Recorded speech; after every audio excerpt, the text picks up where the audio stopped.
ನಾಡಿನಾದ್ಯಂತ ಒಳ್ಳೆಯ ಮಳೆ ಬೆಳೆಯಾಗಿ ರೈತ ಸಮೂಹಕ್ಕೆ ನಾಡ ಜನತೆಗೆ ದೇವರು ಒಳ್ಳೆಯದು ಮಾಡಲಿ ಅಂತ ತಿಳಿಸಿದ್ರು.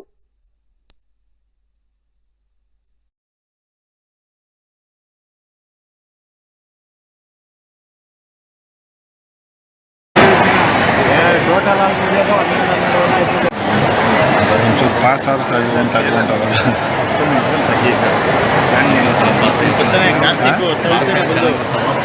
ಸ್ವಲ್ಪ ಹತ್ರ ಬಂದರೆ ಮಧ್ಯ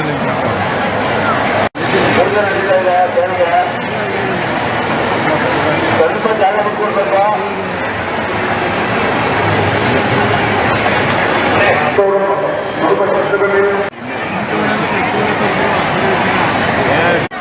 ಆನೆ ಪೂಜೆ ಮಾಡವ ಸ್ವಲ್ಪ ಸೈಡ್ ಅವರು ಪೂಜೆ ಮಾಡ್ತಾರಲ್ಲಪ್ಪ ಪೇಪರ್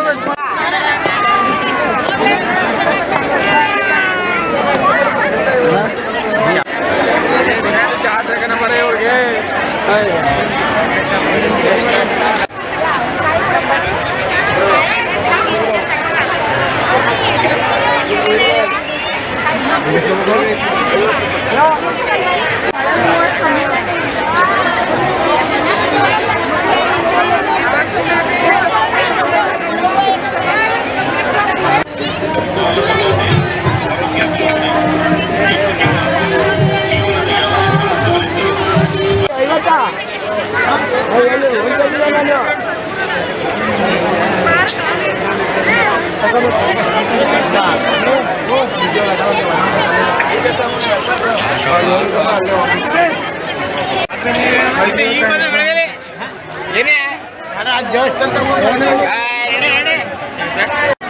ಆನೆ ಪೂಜೆ ಮಾಡವ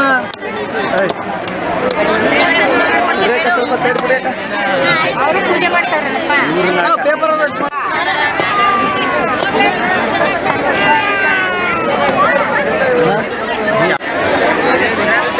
ಬರೀ ಅವ್ರಿಗೆ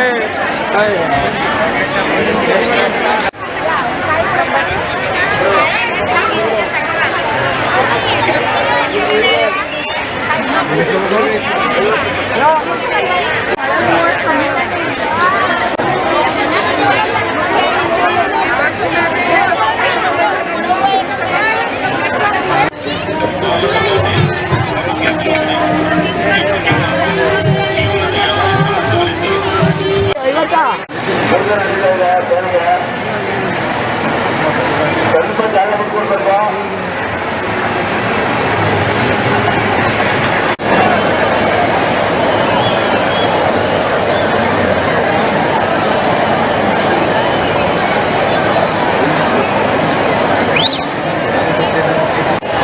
ದಯವಿಟ್ಟು ಹಗ್ಗ ಗಾಳೆಲ್ಲ ಕೈ ಇಟ್ಕೊಂಡಿದ್ರೆ ದಯವಿಟ್ಟು ಕೆಳಗೆ ಕೇಳಿಸ್ರಿ. ಕೆಂಪು ರೋಡ್ ಇಲ್ಲಿ ಈಗ ಹಸಿರು ರೋಡ್ ಹೇಳ್ತೀವಿ ಅಲ್ಲಿವರೆಗೂ ಬರ್ತಾರೆ ಜಾಗ ಮಾಡ್ಕೊಳ್ಬೇಕು.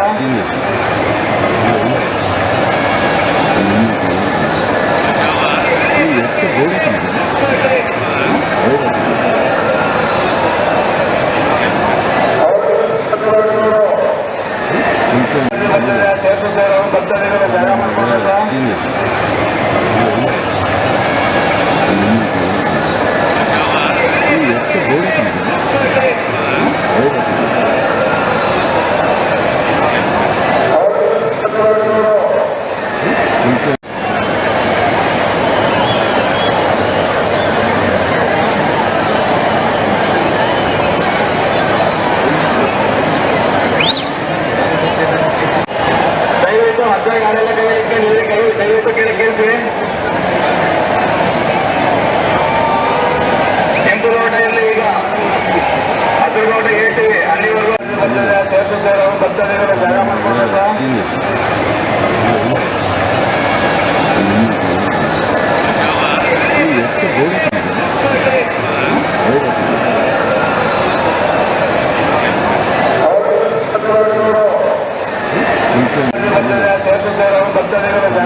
ದಕ್ಷಿಣ ಕಾಶಿ ಎಂದೇ ಹೆಸರಾಗಿರುವಂತಹ ಮೈಸೂರು ಜಿಲ್ಲೆಯ ನಂಜನಗೂಡಿನ ಇತಿಹಾಸ ಪ್ರಸಿದ್ಧ ಶ್ರೀಕಂಠೇಶ್ವರ ದೇವಾಲಯದ ಪಂಚಮಹಾರಥೋತ್ಸವವು ಅದ್ದೂರಿಯಾಗಿ ನೆರವೇರಿದೆ.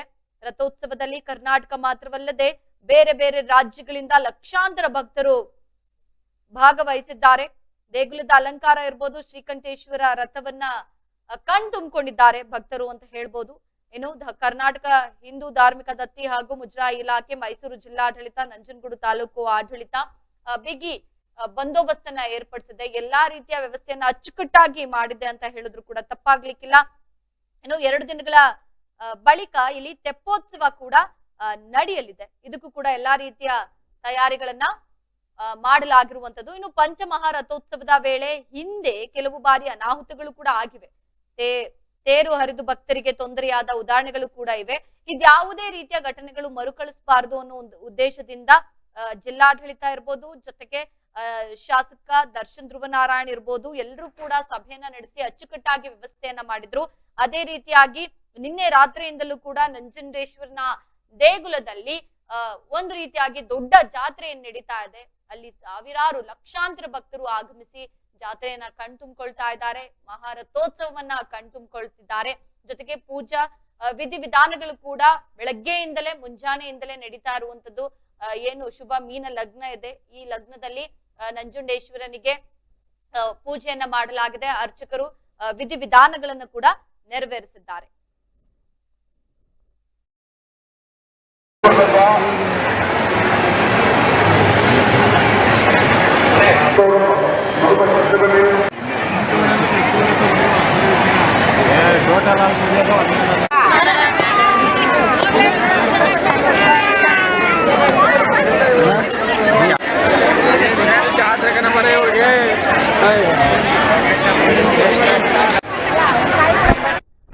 ಇನ್ನು ಈ ಸಂಬಂಧ ಮತ್ತಷ್ಟು ಮಾಹಿತಿ ಕೊಡ್ಲಿಕ್ಕೆ ನಮ್ಮ ಪ್ರತಿನಿಧಿ ವೆಂಕಟೇಶ್ ದೂರವಾಣಿ ಸಂಪರ್ಕದಲ್ಲಿದ್ದಾರೆ. ವೆಂಕಟೇಶ್, ಈಗ ನಂಜನಗೂಡು ಅಂತ ಬಂದ್ರೆ, ದೊಡ್ಡ ಜಾತ್ರೆ ಅಂತ ಬಂದ್ರೆ ಎಲ್ಲೆಲ್ಲದ ಖುಷಿ. ಸೊ ಲಕ್ಷಾಂತರ ಭಕ್ತರು ಈ ಜಾತ್ರೆಗೆ ಬಂದು ರಥವನ್ನ ಕಣ್ತುಂಬಿಕೊಳ್ತಾ ಇದ್ದಾರೆ. ಯಾವ ರೀತಿ ವ್ಯವಸ್ಥೆ ಮಾಡಿದ್ದಾರೆ ಅಂತ? ಖಂಡಿತ ರಚನಾ, ನಂಜನಗೂಡು ಕ್ಷೇತ್ರದ ದಕ್ಷಿಣ ಕಾಶಿ ಎಂದೇ ಒಂದು ಪುರಾಣ ಪ್ರಸಿದ್ಧಿ ಪಡೆದಂತ ಒಂದು ಕ್ಷೇತ್ರ ಅಂತ ಹೇಳ್ಬೋದು. ನಂಜುಂಡೇಶ್ವರ ಅಲ್ಲಿ ನೆಲೆಸಿರುವಂತ ಒಂದು ಭಕ್ತಿ ಕ್ಷೇತ್ರ ಅಂತ ಹೇಳ್ಬೋದು. ಇಲ್ಲಿ ಸುಮಾರು ಅಂದ್ರೆ ಗೌತಮ ಪಂಚರ ಮಹಾರಥೋತ್ಸವ ಒಂದು ವಿಜೃಂಭಣೆ ಜರುಗಿತು ಅಂತ ಹೇಳ್ಬೋದು. ರಚನಾ, ನಾಡಿನ ವಿವಿಧ ಭಾಗಗಳಿಂದ ಲಕ್ಷಾಂತರ ಭಕ್ತಾದಿಗಳು ಆಗಮಿಸಿ ನಂಜುಂಡೇಶ್ವರ ಜಾತ್ರಾ ಮಹೋತ್ಸವವನ್ನು ಕಣ್ತುಂಬಿಕೊಂಡರು ಅಂತ ಹೇಳ್ಬೋದು. ಇಂದು ಮುಂಜಾನೆಯಿಂದ 5ರಿಂದ 5:40 ಗಂಟೆಯೊಳಗೆ ಸಲ್ಲುವಂತ ಶುಭ ಮೀನ ಲಗ್ನದಲ್ಲಿ ನಂಜುಂಡೇಶ್ವರ ರಥಕ್ಕೆ ಚಾಲನೆ ನೀಡಿದ್ರು ಅಂತ ಹೇಳ್ಬೋದು. ದೇವಾಲಯದಲ್ಲಿ ಅರ್ಚಕರಿಂದ ರಥಕ್ಕೆ ಪೂಜಾ ಕೈಗಳನ್ನು ಸಲ್ಲಿಸಿದ್ರು. ರಥಕ್ಕೆ ಕಟ್ಟಿರುವ ಹಗ್ಗಗಳನ್ನು ನಮಿಸಿ ರಥವನ್ನು ಇಳಿದಂತ ಒಂದು ಭಕ್ತ ಸಮೂಹ ಒಂದು ಉತ್ಸವ ಭರಿತವಾಗಿ ಒಂದು ರಥವನ್ನು ಎಳೆದ್ರಂತ ಹೇಳ್ಬೋದು. ಸುಮಾರು 1.5 ಕಿಲೋಮೀಟರ್ ದೂರದಲ್ಲಿ ರಥ ಬೀದಿಯಲ್ಲಿ ಒಂದು ಗಣಪತಿ, ನಂಜುಂಡೇಶ್ವರ, ಪಾರ್ವತಿ ಅಮ್ಮ ಮತ್ತು ಸುಬ್ರಹ್ಮಣ್ಯ ಚಂಡಿಕೇಶ್ವರ ಸ್ವಾಮಿ ರಥಗಳು ಸಾಗಿದೆ ಅಂತ ಹೇಳ್ಬೋದು. ನಂತರ ಸ್ಥಾನಕ್ಕೆ ಬಂದು ತಲುಪಿದೆ ಅಂತ ಹೇಳ್ಬೋದು. ತಾಲೂಕು ಆಡಳಿತ ಮತ್ತು ಪೊಲೀಸ್ ಇಲಾಖೆಯಿಂದ ಸಕಲ ಬಿಗಿ ಬಂದೋಬಸ್ತ್ ವ್ಯವಸ್ಥೆಯನ್ನು ಕಲ್ಪಿಸ ಬರುವಂತ ಭಕ್ತಾದಿಗಳಿಗೆ ಏನು ತೊಂದರೆ ಆಗದಂತೆ ಕುಡಿಯುವ ನೀರಿನ ವ್ಯವಸ್ಥೆ, ಮತ್ತೆ ಏನು ಬಸ್ಸಿನ ವ್ಯವಸ್ಥೆ ಮತ್ತು ರೈಲ್ವೆ ಇಲಾಖೆ ಒಂದು ಸಂಚಾರ ವ್ಯವಸ್ಥೆ ಕಲ್ಪಿಸಲಾಗಿತ್ತು. ಜೊತೆಗೆ ಅವರಿಗೆ ಒಂದು ಏನು ಮತ್ತೆ ಅವ್ರಿಗೆ ಒಂದು ಬರುವಂತ ಭಕ್ತಾದಿಗಳಿಗೆ ಊಟದ ಪ್ರಸಾದ ವ್ಯವಸ್ಥೆನ ಒಂದು ಏನು ದೇವಾಲಯದ ಆಡಳಿತವನ್ನು ಕಲ್ಪಿಸಲಾಗಿತ್ತು ಅಂತ ಹೇಳ್ಬೋದು. ರಚನಾ, ಈಗ ಇದಕ್ಕೆ ಸಂಬಂಧಪಟ್ಟಂತೆ ವೆಂಕಟೇಶ್, ಈಗ ಬೇರೆ ಬೇರೆ ಕಡೆಯಿಂದ ವಿವಿಧ ಭಾಗಗಳಿಂದ ಲಕ್ಷಾಂತರ ಭಕ್ತರು ಬಂದಿದ್ದಾರೆ. ಭಕ್ತರು ಏನ್ ಹೇಳ್ತಾ ಇದ್ದಾರೆ ಈ ಜಾತ್ರೆ ಬಗ್ಗೆ? ಖಂಡಿತ ರಚನೆ, ನಾವು ಗಮನಿಸಬಹುದು. ಯಾಕಂದ್ರೆ ಭಕ್ತಾದಿಗಳು ತಮ್ಮ ಕುಲದೈವ ಮತ್ತು ಆರಾಧ್ಯ ನೆಲೆಸಿರುವಂತ ಒಂದು ನಂಜುಂಡೇಶ್ವರನ ಒಂದು ಏನು ತಮ್ಮ ಮನೆ ದೇವರಾಗಿ ಒಂದು ಪಡೆದಿದೆ. ಆ ಒಂದು ತಮ್ಮ ಒಂದು ಮನೆ ದೇವರಿಗೆ ಒಂದು ಪ್ರತಿ ವರ್ಷ ಸಹ ಒಂದು ಬರ್ತಾ ಇದ್ವಿ. ಮತ್ತೆ ಬರುವಂತ ಒಂದು ಸಂದರ್ಭದಲ್ಲಿ ತಾಲೂಕು ಆಡಳಿತ ಮತ್ತು ಸಕಲ ಒಂದು ಸೌಲಭ್ಯವನ್ನು ಕಲ್ಪಿಸಲಾಗಿದೆ ಅಂತ ಹೇಳ್ಬೋದು. ಬರುವಂತ ಭಕ್ತಾದಿಗಳಿಗೆ ಏನು ವಸತಿ ವ್ಯವಸ್ಥೆಗಳು ಮತ್ತೆ ಅಲ್ಲಿನ ಭಕ್ತಾದಿಗೆ ನೀರಿನ ವ್ಯವಸ್ಥೆ ಸಕಲ ಸೌಲಭ್ಯವನ್ನು ಕಲ್ಪಿಸಲಾಗಿದೆ ಅಂತ ಹೇಳ್ಬೋದು. ಜೊತೆಗೆ ಭಕ್ತಾದಿಗಳ ಜೊತೆ ನಾವು ಮಾತಾಡಿಸಿರುವಂತ ಸಂದರ್ಭದಲ್ಲಿ ಒಂದು ಸಂಭ್ರಮವನ್ನು ಹಂಚಿಕೊಂಡ್ರು ಅಂತ ಹೇಳ್ಬೋದು. ಜೊತೆಗೆ ಭಕ್ತಾದಿಗಳವರು ಒಂದು ಏನು ಬರುವಂತ ಭಕ್ತಾದಿಗಳು ತಮ್ಮ ಒಂದು ಮನದ ಅರಿಕೆ ಏನಿದೆ ಸಕಲ ಒಂದು ಒಳ್ಳೇದು ಮಾಡಿದ್ದೇನೆ ಅಂತ ಹೇಳ್ತಾ ಇದ್ರು ಅಂತ ಹೇಳ್ಬೋದು. ರಚನಾ, ಓಕೆ, ಧನ್ಯವಾದ ವೆಂಕಟೇಶ್ ತಮ್ಮ ಮಾಹಿತಿಗಾಗಿ. ಏನು ನಂಜನಗೂಡಿನ ದೊಡ್ಡ ಜಾತ್ರೆ ಅಂತ ಅಂದ್ರೆ ಒಂದು ರೀತಿಯಾಗಿ ಎಲ್ಲರೂ ಕೂಡ ಈ ಜಾತ್ರೆಯನ್ನ ಕಣ್ತುಂಬಿಕೊಳ್ಬೇಕು ಅಂತ ರಾಜ್ಯದ ಬೇರೆ ಬೇರೆ ಭಾಗಗಳಿಂದ ಬರ್ತಾರೆ. ಜೊತೆಗೆ ಎಲ್ಲಾ ರೀತಿಯ ಅಚ್ಚುಕಟ್ಟಾದ ವ್ಯವಸ್ಥೆಯನ್ನ ಮಾಡಿದ್ದಾರೆ ಎನ್ನುವುದನ್ನು ಕೂಡ ಬಂದಿರುವಂತಹ ಭಕ್ತರು ಕೂಡ ಹೇಳ್ತಾ ಇರುವಂತದ್ದು. ಶ್ರೀಕಂಠೇಶ್ವರನ ದೊಡ್ಡ ಜಾತ್ರಾ ಮಹೋತ್ಸವ ಏನಿದೆ, ವರ್ಷಕ್ಕೊಮ್ಮೆ ನಡೆಯುವಂತ ಈ ಜಾತ್ರೆಯನ್ನ ನೋಡ್ಲಿಕ್ಕೆ ಎಲ್ಲೆಲ್ಲಿಂದ ಬರ್ತಾರೆ. ಬರೀ ಕರ್ನಾಟಕ ಮಾತ್ರ ಅಲ್ಲ, ರಾಜ್ಯದ ವಿವಿಧ ಭಾಗಗಳಲ್ಲ, ಅದನ್ನ ಹೊರತುಪಡಿಸಿ ಕೂಡ ಬೇರೆ ಬೇರೆ ರಾಜ್ಯಗಳಿಂದ ಕೂಡ ಬರ್ತಾರೆ. ನಾವು ದೃಶ್ಯದಲ್ಲಿ ನೋಡ್ತಾ ಇದೀವಿ, ಬೆಳಗ್ಗೆಯಿಂದಲೂ ಕೂಡ ಲಕ್ಷಾಂತರ ಜನರು ಇರುವಂತದ್ದು, ರಾತ್ರಿಯಿಂದಲೇ ಲಕ್ಷಾಂತರ ಜನರು ಇದ್ದಾರೆ. ಯಾಕೆ ಅಂತ ಅಂದ್ರೆ ಆ ರಥೋತ್ಸವವನ್ನ ಕಣ್ತುಂಬಿಕೊಳ್ಳಿಕ್ಕೆ ಕಾಯ್ತಾ ಇದ್ರು. ಇದೇ ರೀತಿ ಪ್ರತಿ ಬಾರಿ ಕೂಡ ನಂಜುಂಡೇಶ್ವರನ ಜಾತ್ರೆ ಅಂತ ಬಂದಾಗ ಮುತುವರ್ಜಿ ವಹಿಸಿ ಜನಪ್ರತಿನಿಧಿಗಳಿರ್ಬೋದು ಅಥವಾ ಅಂದ್ರೆ ಶಾಸಕರಿರ್ಬೋದು ಅಥವಾ ಅಧಿಕಾರಿಗಳಿರ್ಬೋದು ಯಾವುದೇ ರೀತಿ ಅನಾಹುತಗಳಾಗಬಾರದು, ಯಾವುದೇ ರೀತಿ ಅವಘಡಗಳು ಸಂಭವಿಸಬಾರದು ಅಂತ ಮುನ್ನೆಚ್ಚರಿಕಾ ಕ್ರಮವನ್ನ ಕೈಗೊಂಡು ಅದ್ದೂರಿಯಾಗಿ ಈ ಬಾರಿ ನಂಜನಗೂಡಿನ ದೊಡ್ಡ ಜಾತ್ರಾ ಮಹೋತ್ಸವವನ್ನ ನೆರವೇರಿಸಿದ್ದಾರೆ.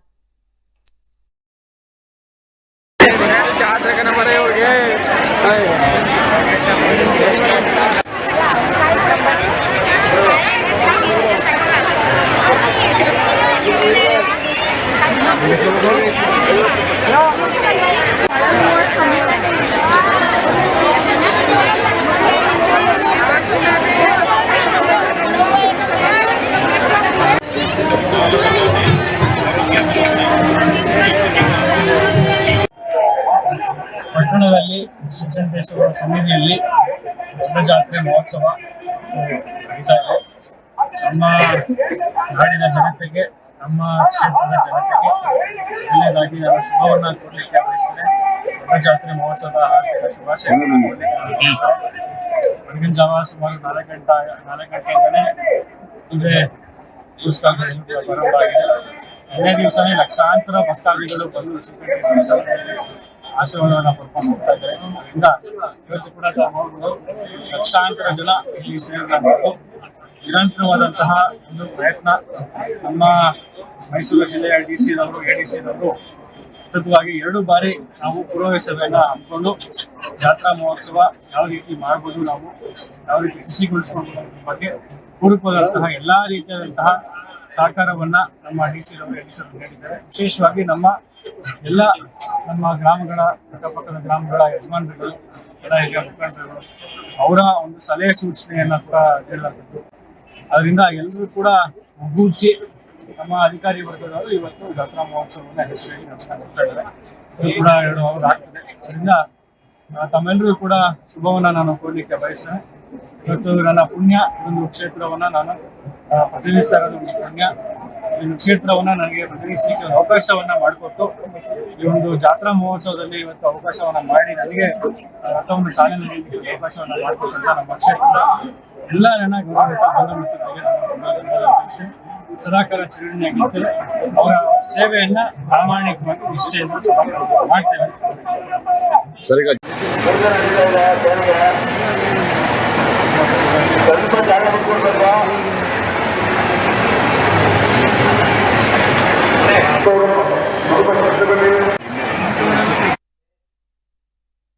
ನಾವು ಡಾಕ್ಟರ್ ಆಗಬೇಕು ಅಥವಾ ಇಂಜಿನಿಯರ್ ಆಗಬೇಕು ಅಂತಂದರೆ ಯಾವ ಅಕಾಡೆಮಿಗೆ ಹೋಗಬೇಕು, ಯಾವ ರೀತಿಯಾಗಿ ನಾವು ತರಬೇತಿಯನ್ನು ಪಡ್ಕೊಳ್ಬೇಕು ಅನ್ನೋಂಥದ್ರ ಮಾಹಿತಿನ ನಿಮಗೆ ನೀಡ್ತಾ ಇದ್ದೀವಿ.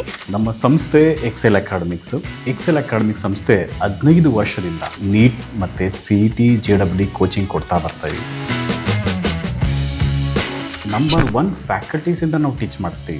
ಅಂದರೆ ಇಂಡಿಯಾದ ನಂಬರ್ 1 ಫ್ಯಾಕಲ್ಟೀಸ್. ನಾವು ನೀಟ್ ಕ್ರ್ಯಾಶ್ ಕೋರ್ಸ್ನ ಕೊಡ್ತೀವಿ ಮತ್ತು CET ಕ್ರ್ಯಾಶ್ ಕೋರ್ಸ್ನ ಕೊಡ್ತೀವಿ. ಕ್ರ್ಯಾಶ್ ಕೋರ್ಸ್ನ ಸೆಕೆಂಡ್ PUC ಸೈನ್ಸ್ ಯಾರು ಓದ್ತಾ ಇದ್ದಾರೆ ಅಂಥ ಮಕ್ಕಳಿಗೆ ನಾವು ಕೊಡ್ತೀವಿ. ಸೆಕೆಂಡ್ PUC ಕಂಪ್ಲೀಟ್ ಆಗಿರೋ ಮಕ್ಕಳಿಗೂ ಕೂಡ ನಾವು ಈ ಕ್ರ್ಯಾಶ್ ಕೋರ್ಸ್ನ ಕೊಡ್ತೀವಿ. ಪ್ರತಿದಿನ ಕೂಡ ನಾವು ಡೈಲಿ ಟೆಸ್ಟ್ ಕಂಡಕ್ಟ್ ಮಾಡ್ತೀವಿ. ಅದು ಇವತ್ತೇನು ಪಾಠ ಆಗಿದೆಯೋ ನಾಳೆ ಡೈಲಿ ಟೆಸ್ಟ್ ಕೊಡ್ತೀವಿ. ನಮ್ಮ ಎಕ್ಸೆಲ್ ಅಕಾಡೆಮಿಲಿ ಒಂದು ವಿಶೇಷತೆ ಏನಂದರೆ ಒಂದೇ ಕಡೆ ಹಾಸ್ಟೆಲ್, ಒಂದೇ ಕಡೆ ಕೋಚಿಂಗ್. ಮಕ್ಕಳು ಒಂದ್ಸತಿ ಕ್ಯಾಂಪಸ್ಗೆ ಎಂಟ್ರಿ ಆದರೆ ಅವ್ರ ಕೋರ್ಸ್ ಮುಗಿಸ್ಕೊಂಡೇ ಆಚೆ ಹೋಗಬೇಕು. ಆ ಥರ ವ್ಯವಸ್ಥೆ ಮಾಡಿರ್ತೀವಿ. ತೆಲಂಗಾಣ, ಆಂಧ್ರ, ಡೆಲ್ಲಿ ಆ ಕಡೆಯಿಂದ ಕರೆಸಿ ನಾವು ಫ್ಯಾಕಲ್ಟೀಸ್ನ ನಂಬರ್ 1 ಫ್ಯಾಕಲ್ಟೀಸ್ನ ಟೀಚ್ ಮಾಡಿಸ್ತೀವಿ. ಎಕ್ಸಾಮ್ಗೆ ಹೋಗೋಕ್ಕಿಂತ ಮುಂಚೆ ಮಾದರಿ ಎಕ್ಸಾಮ್ನ ಒಂದು 15-20 ಎಕ್ಸಾಮ್ ಕೊಡ್ತೀವಿ ನಾವು.